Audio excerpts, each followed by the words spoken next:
WBUR Podcast, Boston.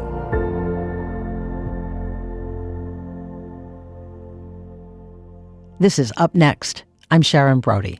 Students across the Commonwealth will celebrate their graduations this month. Among those marking the milestone is 32-year-old David Delvalle.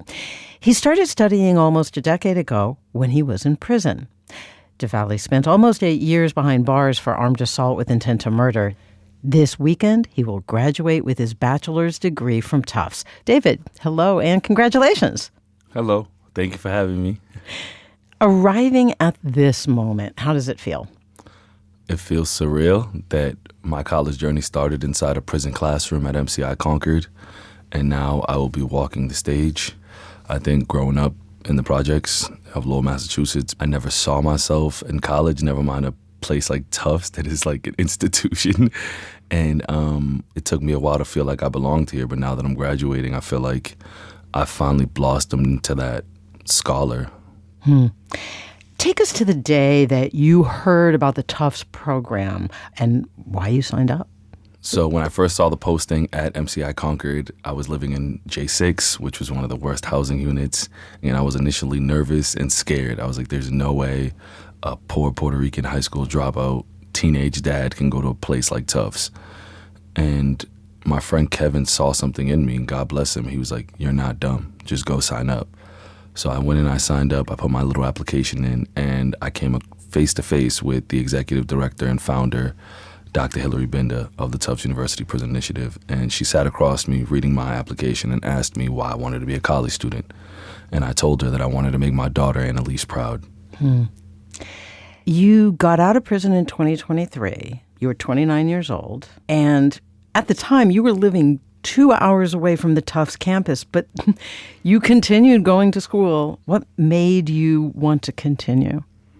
I was living in Baldwinville, Massachusetts.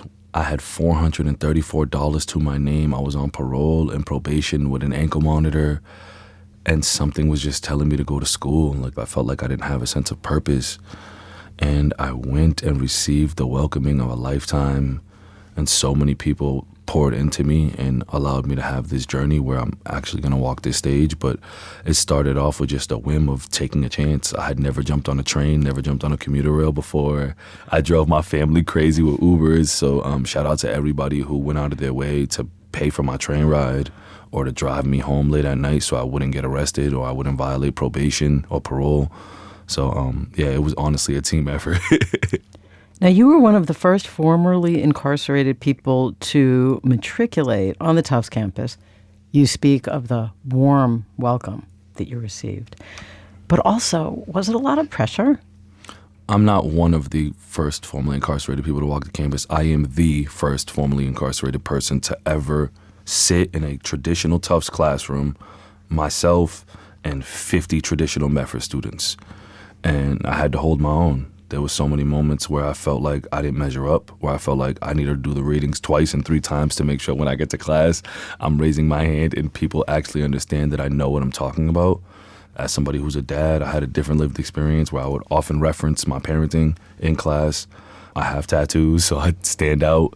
But I think I earned my way, and I think I earned people's respect on campus through merit, through sitting on the front row, through being friendly, and I showed people that I belonged here. What's next for you? After I graduate on May 17th, I'll be taking my LSAT in June, and I'll be applying to law school. I want to be a lawyer, specifically in criminal defense. I want to be in a courtroom screaming my head off, helping somebody who can't afford a good lawyer. And I just strive to make the world a better place and use my education for positive means. And I think that's the best route where I can utilize my education, but also continue to do the work of changing the legal system. David Delvalle, Tufts graduate and Director of Reentry Services for Tufts University Prison Initiative, and one of 14 students to win the 2026 Presidential Award for Civic Life. Thank you. No problem.